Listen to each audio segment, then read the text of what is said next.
My name's Doug Dukes, and I'm currently a lane technician for Kegel.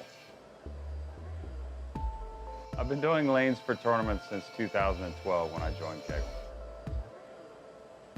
We come in the morning, first thing, I turn all the lights on in the bowling center because typically I'm the first one here.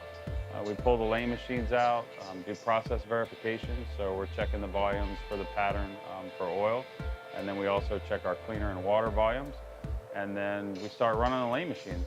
Walking back ends every time that we run the machine, usually every 4 lanes because we're running 2. Watching valve time, watching run times, and just making sure that everything looks and sounds good as the machines are running.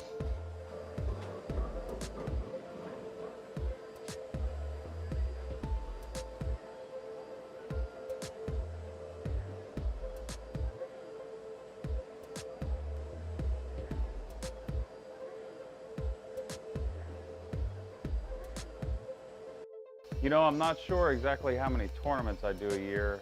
I may be a little upset if I took count, but this year it's somewhere between 150 and 175 days on the road.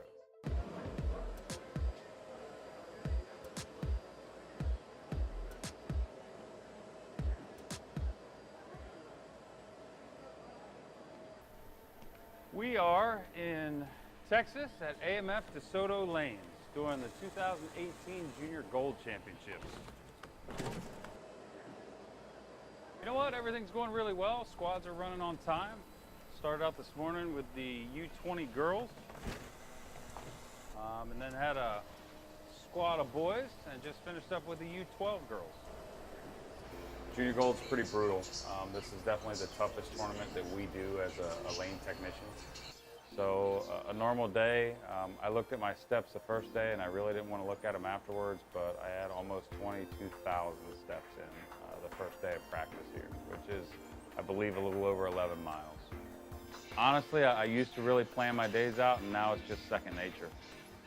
You know, you get up in the morning and you know what you have to do, and you just go out and do it.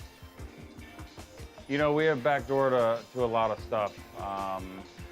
Me in particular, you know, I get to see the patterns before the release, things like that.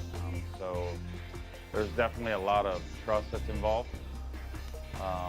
You know, it's great to be able to walk into a venue like the National Bowling Stadium and be able to walk the back ends and, you know, basically have full access to everything. So there's a lot of behind the scenes, behind the equipment that, you know, we're allowed to do and experience that other people just don't have the chance to do. We're the gatekeepers for the sport. You know, at the end of the day, it's our responsibility to make things fair, equitable. You know, a lot of tournament directors, they'll give us a number to hit as far as a cut line, and it's our job to make it fair from left to right, and to make sure that we hit that number for that tournament director. I know sending some texts and things between some coworkers I have at different centers.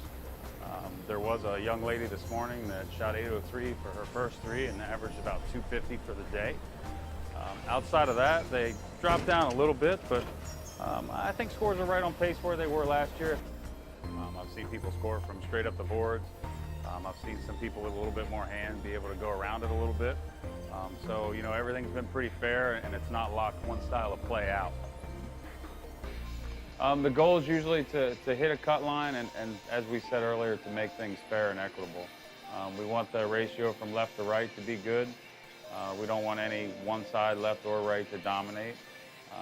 And we want to make sure that the scoring pace is, you know, where we want it.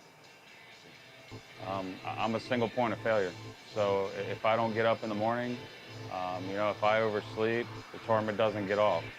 I hit that button in the morning and no lights come on the lane machine.